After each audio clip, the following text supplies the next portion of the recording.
manufacturing output continues to improve, even though the number of manufacturing jobs in the US continues to decline, and this trend will not stop. Jobs are not going overseas only. In fact, machines are replacing most jobs. As this trend is in the early phase, the momentum will continue to build in the years to come. Machines are faster, cheaper, and don't complain, at least not yet. So from a cost-cutting and efficiency perspective, there is no reason to stick with humans. This, in turn, will continue to fuel the wage deflation trend. Sal Guattieri, an economist at the Bank of Montreal, in a report titled Wage Against the Machine, states that automation is responsible for weak wage growth. It's unlikely that insecurities from the Great Recession are still weighing, given high levels of consumer confidence, he wrote. However, automation could be a longer-lasting influence on worker anxieties and wages. If so, wages could remain low for a while, restraining inflation and interest rates. Guattieri goes on to state that the defining feature of a job at risk from automation is repetition. This puts a lot of jobs at risk,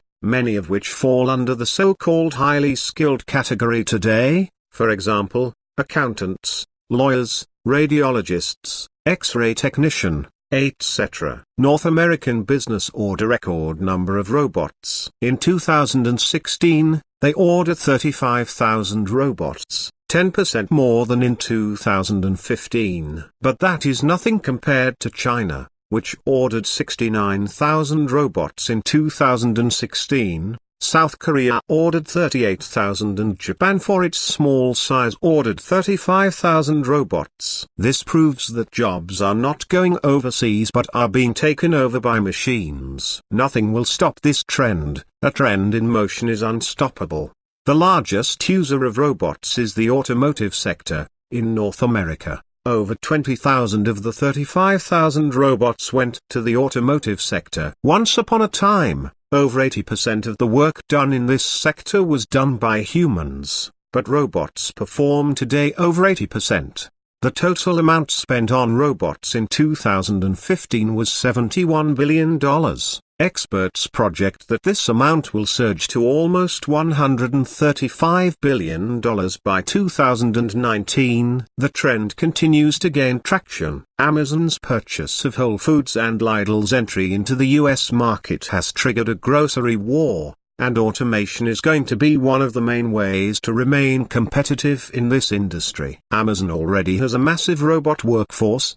They use over 45,000 robots. Sales of robots will triple from current levels by 2019. The number of robots sold in the US will jump by 300% over the next 9 years, according to the Abbey research. It's simple math. More automation equates to fewer jobs. One industrial robot replaces about 6 jobs. For now, the automotive industry continues to lead the way. But as companies are pushed to become more competitive, we expect companies in every sector to embrace automation. Costs are plunging. In 2010, the average cost of a robot was $150,000. Today the price has dropped to below $25,000. A drop of over 80%. As prices drop, more companies will seek the efficiencies that come with using robots. A day is fast approaching where the price could drop below $5,000, suddenly making them affordable for almost any small-sized business. The death of unions. Unions continue to push for higher minimum wages while the purchasing price of robots continues to decline. A deadly and probably fatal punch for the majority unions. In the era where raising prices is not an option, the only leeway most businesses have is to cut costs.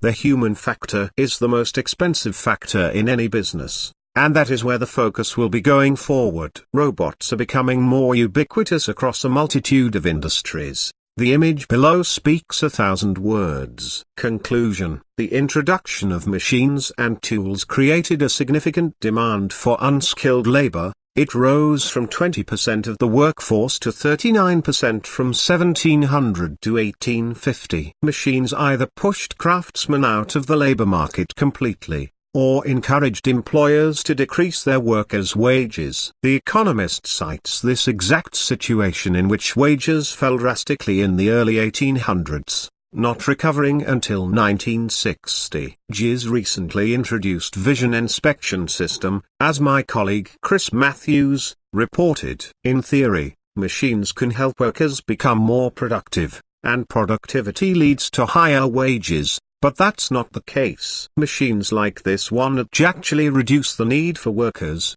especially those who are typically paid between $20 and $40 per hour in this field. Full story. As machines replace humans, the cost of producing goods will drop, and as more people will be competing for the remaining jobs, wages will trend downwards. Wages will rise in some specialized sectors, but these jobs will demand a specialized set of skills, for example, robotics.